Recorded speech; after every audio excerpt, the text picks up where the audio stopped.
खबर विकासनगर से। उत्तराखंड क्रांति दल ने अपने विभिन्न मांगों को लेकर विकासनगर तहसील में धरना प्रदर्शन किया। विकासनगर तहसील में आज उत्तराखंड क्रांति दल के कार्यकर्ताओं ने अध्यक्ष सुरेंद्र कुकरेती के नेतृत्व में विकासनगर तहसील में धरना प्रदर्शन को बताया। प्रदेश में निवास कर रहे नागरिकों को मूल निवासियों का विश्वास सरकार पर बना रहे और जन अपेक्षित मांग पूरी हो सके। उन्होंने कहा, उत्तराखंड क्रांति दल सरकार से अपनी निम्न मांग रखता है कि प्रदेश में यथाशीघ्र मूल निवास 1950 सरकार को लागू करना चाहिए। प्रदेश की सांस्कृतिक एवं पहचान बढ़ाने के लिए हिमाचल प्रदेश की तर्ज पर सशक्त भू कानून लाना चाहिए। प्रदेश की स्थायी राजधानी गैरसैंण ही घोषित होना चाहिए और प्रदेश में महिला सुरक्षा को लेकर कानून व्यवस्था की समीक्षा की जाए और जो भी दोषी पाया जाता है उस पर कड़ी से कड़ी कार्रवाई की जाए। प्रदेश में लोकायुक्त की नियुक्ति यथाशीघ्र की जाए। वंचित राज्य आंदोलनकारी तथा यथाशीघ्र चिन्हीकरण किया जाए। राज्य आंदोलनकारी की रुकी हुई पेंशन यथाशीघ्र जारी की जाए और पश्चिम वाला विकासनगर की पुलिया का निर्माण जल्द कराया जाए। राज्य आंदोलनकारियों को 10% आरक्षण जो सरकार के द्वारा दिया गया उसके लिए सभी आंदोलनकारियों ने सरकार का आभार व्यक्त किया है। उन्होंने कहा, सरकार को जितनी भी आंदोलनकारियों की मांगे हैं इन्हें जल्द से जल्द मानी जाए, अन्यथा हम उग्र आंदोलन करने के लिए बाधित होना पड़ेगा। इस मौके पर जय कृष्णा सेमवाल, वीरेंद्र राम सिंह रावत, प्रकाश मेहता, सरोज सुधा जोशी आदि उपस्थित रहे। पहला उद्देश्य से जो है जो माँ बहनों जो अपराध होने जा रहे हैं उत्तराखंड के अंदर या संपूर्ण भारत के अंदर वो चिंताजनक है और विशेष तौर से देवभूमि के अंदर जो हो रहा है भूतो न भविष्य। न कभी सोचा था कि राज्य बनने के बाद ये सब कुछ होगा और कुछ ऐसे प्रश्न चिन्ह सरकार अपने आप ही पैदा कर देती है कि बंगाल में जो हुआ है वो वास्तव में बहुत गलत हुआ है डॉक्टर के साथ और हमें बहुत पीड़ा है इस चीज़ की। लेकिन मैं पूछना चाहता हूँ कि तमाम उन लोगों से जो आंदोलित है, क्या यहाँ अंकिता भंडारी नहीं थी? उसके लिए उस समय कहाँ चले गए थे ये मातृशक्ति? ये भारतीय जनता पार्टी की महिलाएं उस जो इस समय जो है इतना चिल्ला रहे हैं, तो अंकिता भंडारी तो हमारी बेटी थी भाई, वो भी हमारी बेटी है, उसके साथ भी वही संवेदना है हमारी जो अंकिता भंडारी के साथ। लेकिन ये क्या हुआ कि वहाँ ममता की सरकार है तो वहाँ सरकार पलट दो और यहाँ भारतीय जनता पार्टी की सरकार है तो चुप हो जाओ। और अंकिता भंडारी के साथ जिसने अन्याय किया वो भारतीय जनता पार्टी का जो है नेता है, राज्य मंत्री रहा, उसके लड़के ने किया तो वो ठीक है, भारतीय जनता पार्टी करे तो ठीक, दूसरा करे तो फांसी।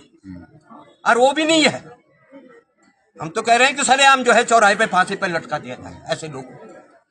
और ये निश्चित है कि उत्तराखंड की मातृशक्ति जाग चुकी है और देवभूमि को दानव भूमि हम नहीं बनेंगे किसी कीमत में। हमने राज्य बनाया है, इसको सजाए और संवारना हमारा काम है।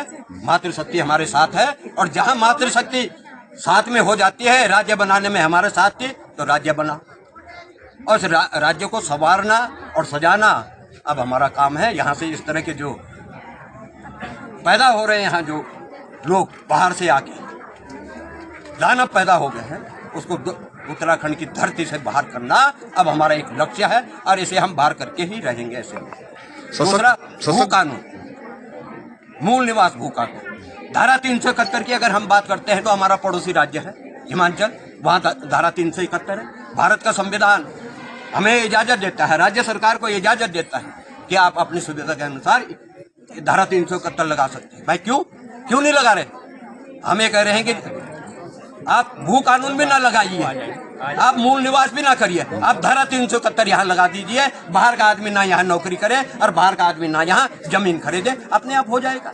अब ऐसा भी नहीं है कि हम हिंदुस्तान से अलग हटके कोई हम संविधान में रह के उसकी बात कर, हमारा पड़ोसी राज्य है वहाँ धारा 371 है तो यहाँ क्यों नहीं लग सकता?